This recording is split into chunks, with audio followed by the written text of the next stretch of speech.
Hello, and welcome to Bot Boundaries, where we explore what it means to be human in the age of AI. My name is Katie Wilson, and I'm here with Jackie Gutierrez. Today, we're going to discuss how AI is evolving and changing the retail experience, from supply chains and personalized shopping to agentic commerce and workforce changes. We'll break down current retail trends, highlight recent brand strategies, and analyze consumer adoption patterns as we tackle both the opportunities and challenges that AI presents to retailers and shoppers alike. Hello, everyone. I know I've seen this in my day-to-day shopping experience too. And there's certainly brands leaning into new tech versus those that are not. But I'm excited to dive into these topics with you today, Katie. Totally. I'm excited about this one too. My background's in retail. So when I was at Google, I primarily worked with retail clients. My first job out of college was at LVMH for launching their e-commerce sites.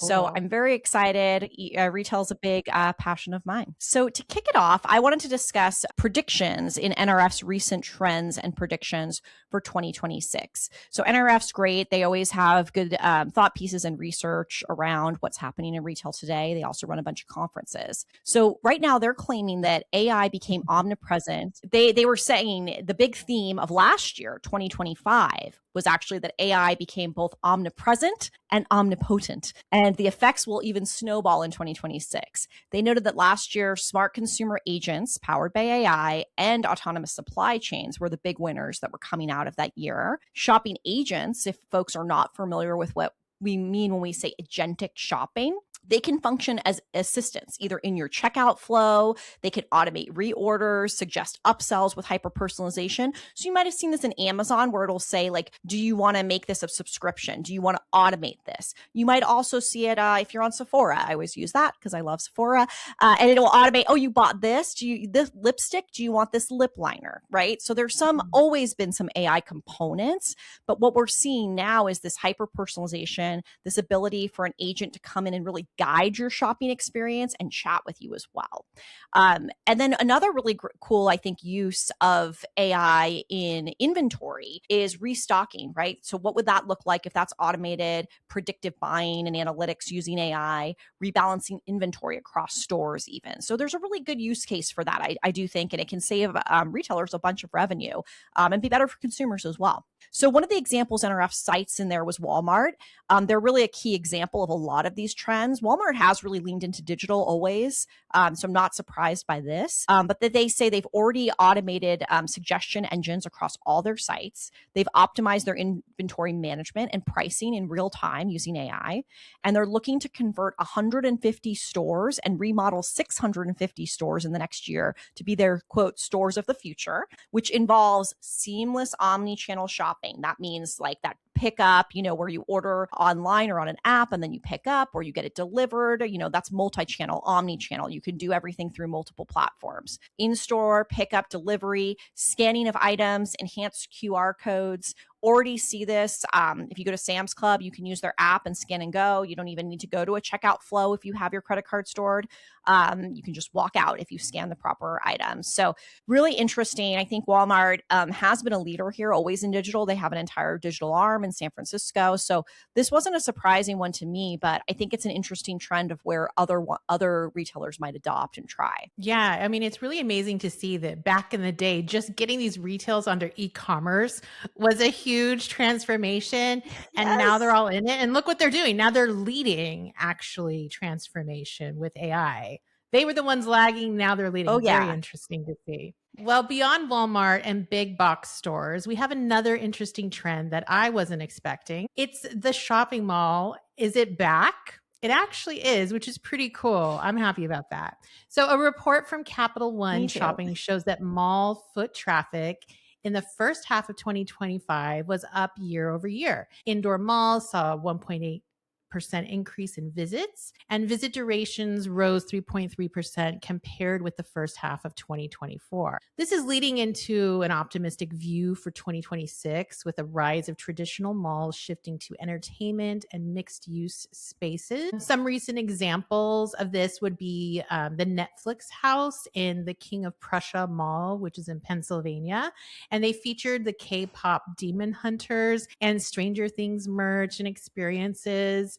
I'm a fan of Stranger Things, so that sounds pretty cool. Or the recent lines around the block for the new Ralph Lauren coffee shop in Newport Beach, which really all demonstrate how much in person and experiences are really important. Even creatively, in 2026, a trend has emerged, what some are calling the analog trend. So analog is back, doing things offline is back, and where we choose to Yes. design with imperfection in mind, or around an aesthetic called refined grit, which is a lot of creators are approaching design in that way. And brands are also taking this vibe and investing in more experiences, like we've mentioned, which is totally aligned with what we're seeing on the creative side. For example, brands are creating hands-on, in-person engagements like workshops for customizing your denim or watercoloring or crafting, really just allowing for that in-person or analog experience as we're all kind of seeing. And even in the resurgence of vinyl and even CDs are nostalgic to go shopping for. So these trends are all reemerging, and so these malls and new builds are transforming into what they're calling lifestyle centers, or mixed use, as we mentioned before, destinations with dedicated spaces for community gathering. So all of this, which we're seeing in these retail trends on the building side, commercial real estate, and on the creative side, and how we support these trends, they're all aligned together, really getting back to the shopping mall experience, but in a modern way. Yes. So I love that. I love this. I'm a 90s mall rat from back in the day. I worked at the mall in high school. Now I'm taking my tween to the mall. So I'm loving that malls are back, but I do think they're evolving into like this experiential. I love the fact that, bringing people together, doing things in person, some of these like experiential brand activations, but also just like, having a bookstore and having people come and do a book club there. I love the customization aspect too of clothing and other things where people are getting their hands dirty and getting together, and talking to people in person. I think this is all positive, and I think Gen Z and like Gen Alpha even are going to be a big driver of this. And what does mall culture look like in the future? It's probably going to be a lot different than what we had as kids. But I do think like I love the way it's turning, and I think we need more of these in-person spaces, but they need to evolve. Mm-hmm. Definitely. Awesome. All right.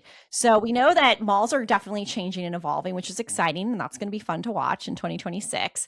But so is online shopping. So, ChatGPT and Gen AI are changing the ways we shop a lot. Shoppers are getting used to a back and forth conversation, quick personalization. ChatGPT recently announced its instant checkout feature to allow users to check out and purchase without leaving that ChatGPT experience. That's huge, right? They're going to stay and have more time on ChatGPT, which is good for that tool and that brand, but it will also be integrated with a retail experience. So TBD on how users adopt that and use that, but I think it's really interesting. And we talked about this in our ads and AI episode, but it's really changing brand discovery, SEO. What does traffic look like to retailers if they never go to check out on your site? What does that look like? Do you still care about that? And now, do you actually care that they converted on Chat GPT? Is that okay for you? Or do you want to own that? Do you get their email? Do you get their information? All of this is really important for retailers, and will change, the way we look at traffic and the way we look at ads. Right now, we're seeing that nearly 60% of consumers now use AI as a part of their shopping process, from browsing to buying. Really, this shifts the expectations and behaviors we've seen in the past. A lot of, comparison shopping on AI, asking for the best, asking for different use cases. I think it's going to become a more common part of shopping. And we also saw almost half trust AI more than a friend when it comes to choosing what to wear, according to recent consumer surveys conducted by Bloomreach on AI's influence on consumer behavior. So that one was surprising to me. I don't know, and I definitely don't think I trust AI over my friend in terms of a recommendation. But I have heard of people saying, like, I'm uploading all of my closet and saying, like, make me outfits. I'm uploading a picture and saying, how could you style this better? So there is going to be a use case for AI in fashion for sure. I think it's TBD on how users are really going to embrace and use AI as a true assistant, or are they going to outsource everything, including their shopping experience, to AI? Yeah, I mean, like any technology that's introduced into fashion or retail that sells fashion or e-commerce that sells fashion over the past decades, we have to be careful. And hopefully, these technologists will have a woman in the room, especially since women really Yes. spend the most in this category. So please make sure you all do that, and it will probably be much more successful and satisfy the customers that we're using these innovations with. So yeah, I mean, I definitely think agentic commerce will be the buzzword of the year for retail. Google recently announced Absolutely. that their UCP, which is Universal Commerce Protocol, is their agentic system that integrates with retailers across Google platforms and Gemini. It can hyper personalize offers for new customers or suggest items based on logged in user data. So, to kick it off and rolling this out, UCP will soon power a new checkout feature on eligible Google product listings in AI mode and in search and in the Gemini app, allowing shoppers to check out from eligible US retailers right as they're researching on Google. They're also launching Business Agent, a way for users to chat with brands on search using pre programmed approved answers. And direct offers will be their new AI powered ad format, offering personalized discounts and offers based on user data. I like the discount thing. It's clear that Yeah. big players like Google are going all in on retail in 2026 and building custom solutions and shopping ecosystems powered by AI. I mean, it just seems like a natural progression. Besides, how do we integrate ads into these LLMs? At least that's what these LLMs are thinking. So let's see how it all rolls out. Yeah, and shout out to my friends at Google working hard on the retail team over there. But I love this. I mean, I think this is a similar trend to what we're seeing on ChatGPT and OpenAI, right? They want users to stay on their platform being Correct. Google, spend more time in Gemini, spend more time in their environment, but they will integrate with retailers so that you can still go through the checkout experience, right? If I'm looking on Google Shopping, which I do often, and I really do Mhm. use it to comparison shop. I love the feature to say, is this near me, right? Like my son's looking for this size Yes. shoe, this Nike. Is it at DSW down the street? Like before I pack up my kids and drive there, thank you for letting me know it's in stock, right? But now perhaps I could have a whole experience. Yes, it's in stock. And do you want us to ship it for you? Oh, by the way, we see that you're a DSW rewards member. You're linked already. You get free shipping, right? All Mhm. of this just enhances that user experience and really drives you to stay within that ecosystem of big tech, which isn't a bad thing for retailers if done right. And I think it's more about retailers understanding and using and testing this. I'm also excited about the direct offers. I think custom offers is a great Yes. use of your time. I hate pop-ups when I go to a site that it's like, Mhm. sign up for the welcome 15. No, I'm already shopped with you guys. I'm not getting that because I already get your emails. Why don't you give me a different offer? Yeah, I mean, you and I have both, we completely say this all the time, is that if it's going to make my life easier and I can trust it, I'm all Yes. for it. And it sounds like a lot of these features are really going to be helpful to our shopping experience. And yeah, I'm down for it. Absolutely. Me too. So I think one thing is really clear from this discussion. AI in retail is no longer just aspirational and something that's nice to have. It's here. It's rapidly operational across all channels. Consumer expectations are also shifting and their behaviors are changing. We're used to personalized, seamless, 24/7 AI enhanced shopping journeys, and retailers who integrate AI thoughtfully, balancing automation with, of course, privacy and the human roles of salespeople, stand to have a good competitive advantage. But I really think it is about balancing that integration, testing and understanding your users' shopping behaviors and patterns. And not all retail is created equal, right? The way I shop for a refrigerator is very different than the way I shop for a pair of jeans. And I think AI Mhm. and tech needs to understand that and customize tools for the different experiences. Yeah, definitely. I love that. Excellent. So let's move on to some fun with a keep it or skip it. AI retail edition had fun thinking of some of these topics. But, like we said, I think we're a big fan of AI in retail, but maybe we'll talk about ways it can go right and wrong. And so to kick it off, I'm going to say keep it or skip it for AI assistance in your checkout experience or on the site. So I'll say keep it. Particularly, I went on L'Oreal's website recently and they have something called Beauty Genius. And I'm keeping this one Mm, because I like how I feel like this chat bot is approaching it differently and then it's offering me how-tos. It feels much more useful nice. and helpful because it's like how to create a skincare routine for myself or how to make my skin glow. And then it's tailored to me and then shows me the products and it's Yes. not too long of a process to go through. So I'll keep it. Yeah, I'm keeping it as well. And I think beauty is a really good example. I always use Sephora, but they have a great checkout flow system that will upsell things to me, but also know the brands I've shopped before and say, like, this is on sale. Or say, Sephora is big into like you get a free gift or you get a promotion. They'll highlight those promotions to you within the checkout flow so you don't forget. So I do think like having that assistant or chatting back and forth and saying, based on your beauty profile at Sephora that you've already shared about your skin tone, about your needs, about the kind of makeup you like, this is what we suggest for you.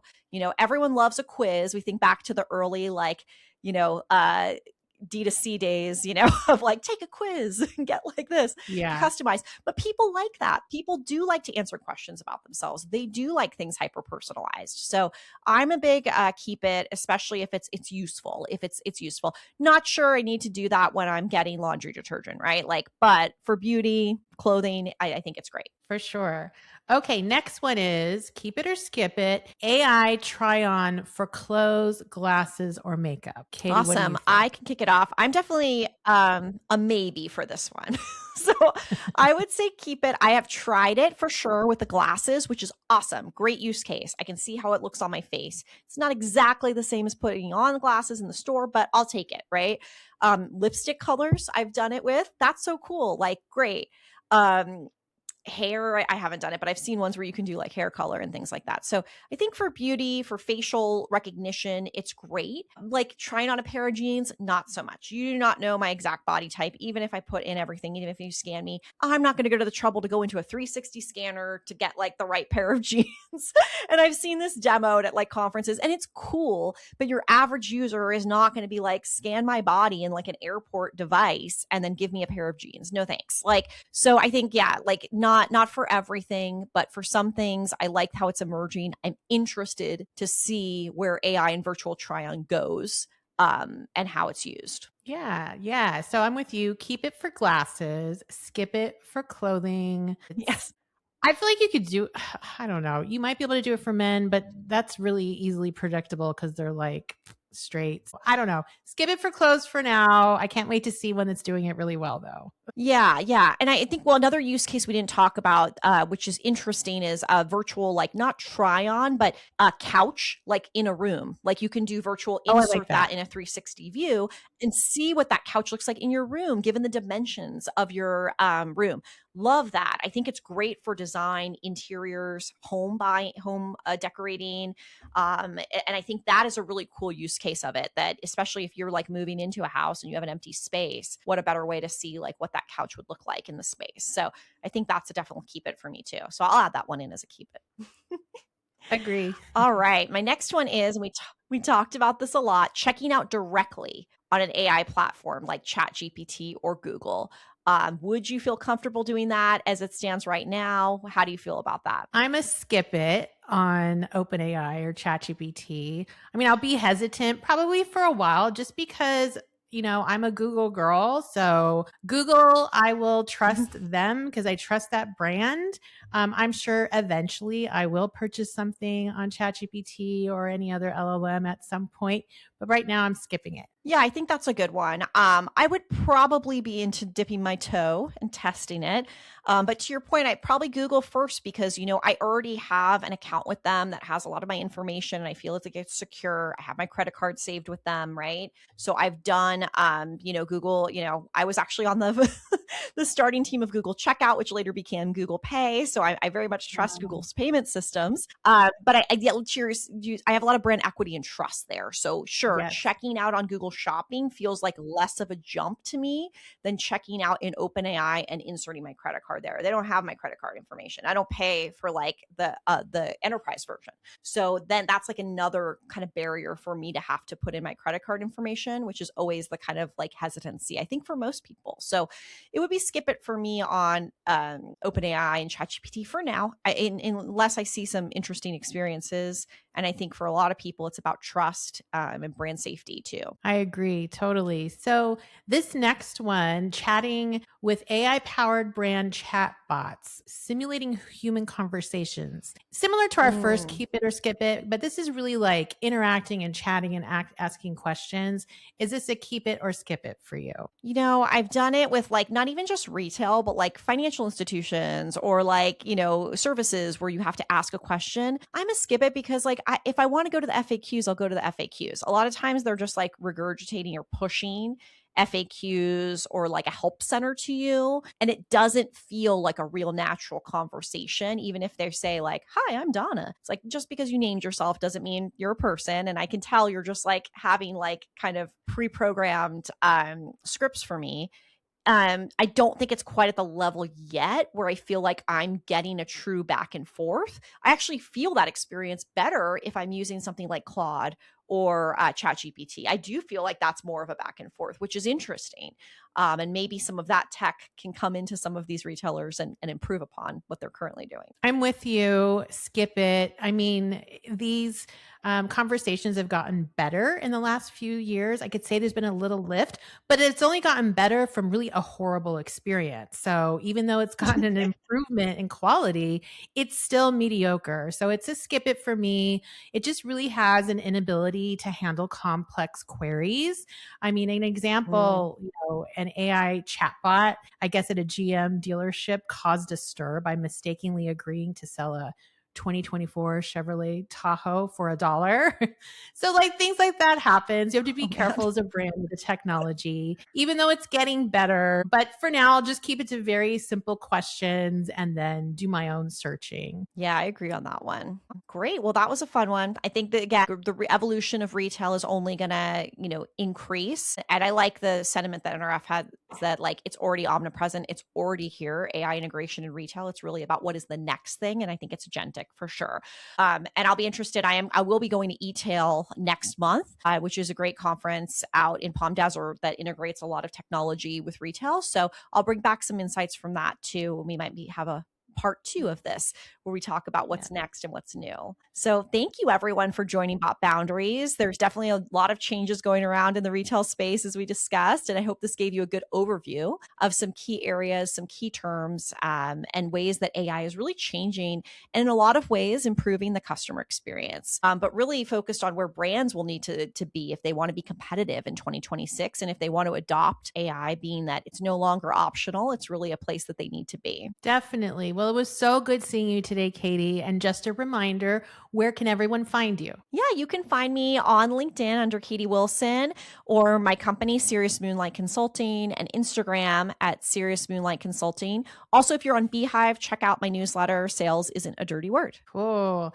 And you can find me on LinkedIn at Jackie Gutierrez and on Instagram and TikTok at Business Growth Gal, and follow Bot Boundaries at Bot Boundaries on Instagram, LinkedIn, YouTube, and TikTok. And yeah, everyone, thanks for listening today. Make sure to subscribe wherever you get your podcasts. We're available on all platforms and also YouTube.